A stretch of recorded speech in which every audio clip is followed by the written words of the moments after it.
हम हर वर्ष अपने प्राण प्यारे आराध्य देव का प्राकट्य उत्सव मनाते हैं।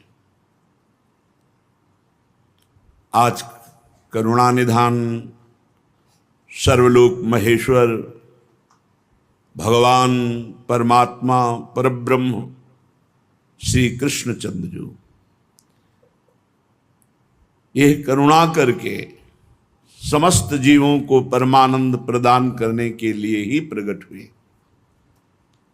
और ये प्राकट्य उत्सव सार्थक तभी हो जब हमारे हृदय में प्रकट हो, मेरे मन में, मेरे प्राणों में, एक एक श्वास में, एक एक नस नाड़ी कृष्ण कृष्ण कृष्ण भगवत स्वरूप हो जाए, हमारे हृदय में प्रभु का अवतार हो, हमारे हृदय में भय प्रगट कृपाला दीन दयाला। देवकी वसुदेव जी ने महान तप किया कि संसार का स्वामी भगवान मेरा पुत्र बने। नंद यशोदा जी ये सब महान तप संपन्न, इनको सुख प्रदान करने के लिए भगवान प्रकट हुए। ये दुराचारियों का विनाश तो बहुत साधारण सी बात है। श्री सुखदेव जी कहते हैं कि ये उस समय की बात है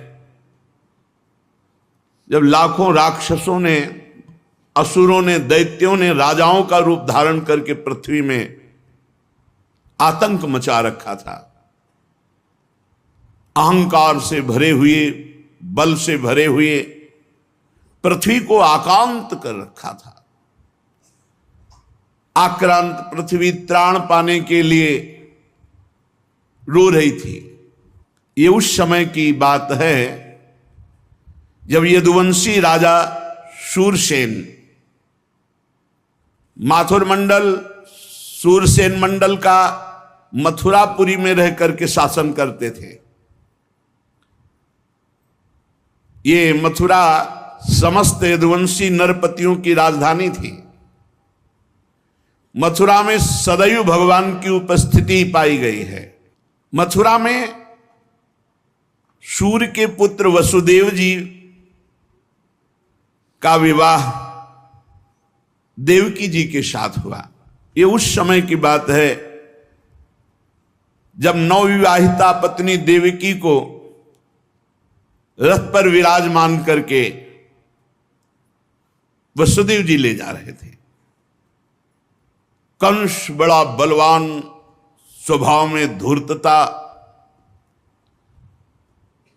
वसुदेव जी से कहा मैं रथ हाँकूंगा, मेरी बहन है। और रथ के घोड़ों की लगाम पकड़ ली, स्वयं रथ हाँकने लगा।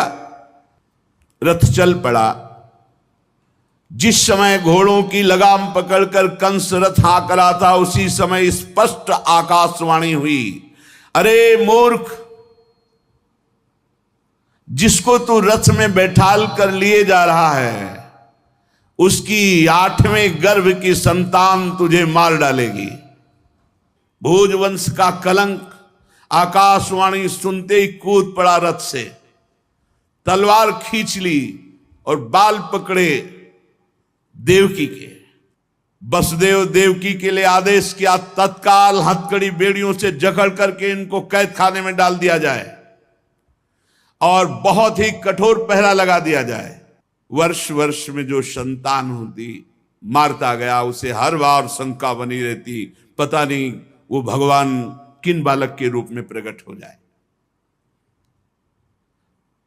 परीक्षित, पृथ्वी में बात प्रायः देखी जाती है कि अपने प्राणों का ही पोषण करने वाले जो लोभी लोग होते हैं, वो चाहे राजा हो चाहे कोई भी हो, वो अपने स्वार्थ की पूर्ति के लिए माता पिता भाई बंधु किसी की भी हत्या कर सकते हैं। माता की, पिता की, भाई की, बंधु की, मित्रों की, इष्ट की, किसी की भी।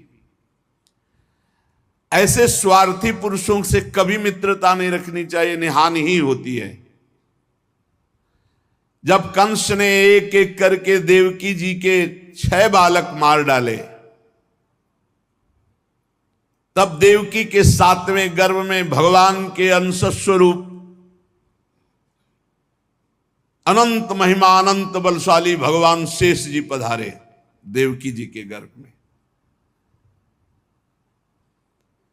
अनंत भगवान जब 7वें गर्भ के रूप में देवकी के उदर में पधारे, बड़ा आनंद। पर देवकी जी को लगा कि कंस इसे भी मार डालेगा, इसलिए वो रुदन करने लगी।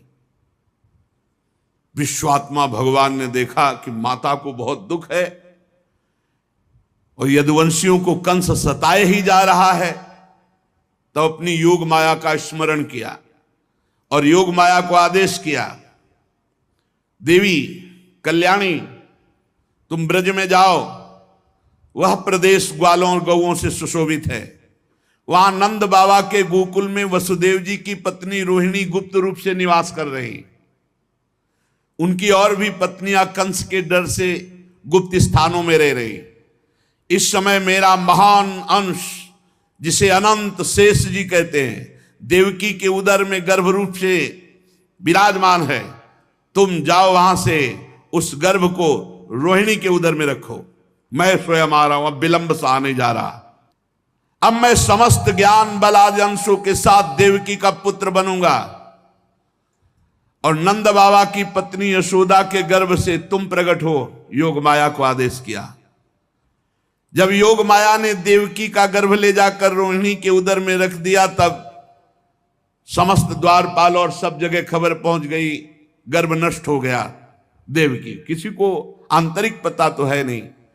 नगरवासी बहुत कि बेचारी के 6 तो मार डाले गए और 7वां गर्भ नष्ट हो गया। हाय कितना कष्ट देवकी को है। देवकी जी भगवान का निवास स्थान बन गई। परीक्षित, अब समस्त शुभ गुणों से युक्त बहुत सुहावना समय आया। रोहिणी नक्षत्र था। आकाश के सभी नक्षत्र ग्रह और तारे सौम्य हो रहे थे।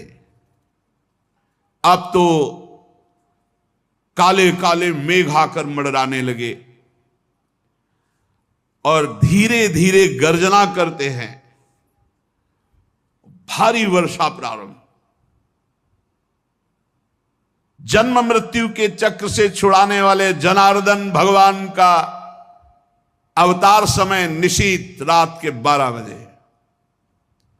उसी समय सबके हृदय में विराजमान भगवान देवरूपिणी देवकी के सामने प्रकट हुए। श्री भगवान ने कहा, देवी स्वयंभू मनवंतर में जब तुम्हारा पहला जन्म हुआ था, उस समय तुम्हारा नाम था प्रश्नी और ये वसुदेव श्रुतपा नाम के प्रजापति थे।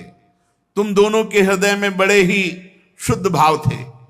जब ब्रह्मा जी ने तुम दोनों को संतान उत्पन्न करने की आज्ञा दी, तब तुम लोगों ने इंद्रियों का दमन करके उत्कृष्ट तपस्या की।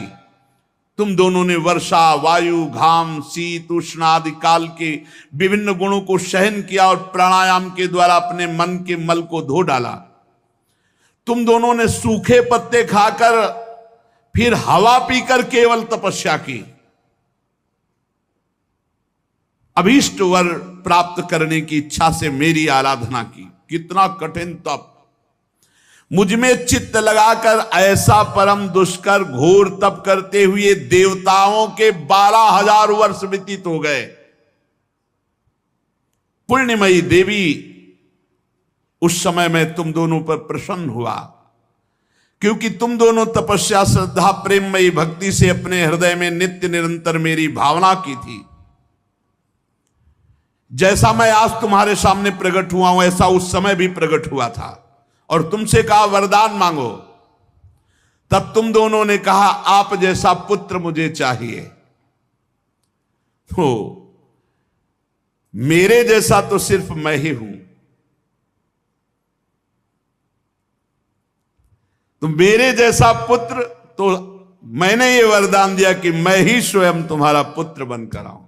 ये छोटी मोटी तपस्या का फल नहीं है, आप देख लीजिए।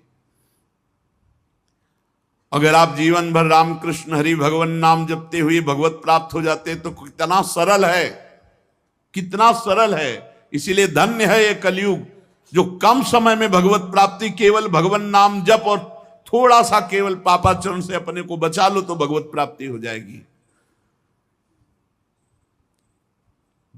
हे माता जी, मैंने देखा कि संसार में शील, स्वभाव, उदारता, अन्य गुणों में मेरे जैसा कोई नहीं, इसलिए मैं ही तुम्हारा पुत्र हुआ हूं। मैं ही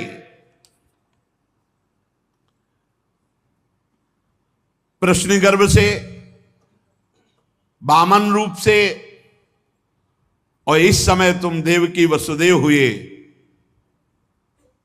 वासुदेव के रूप से। एक बार मैं वचन बोलता हूं, उसे 3 बार पूरा करता हूं। ये भगवान का नियम। मेरी वाणी त्रिकाल सत्य है। एक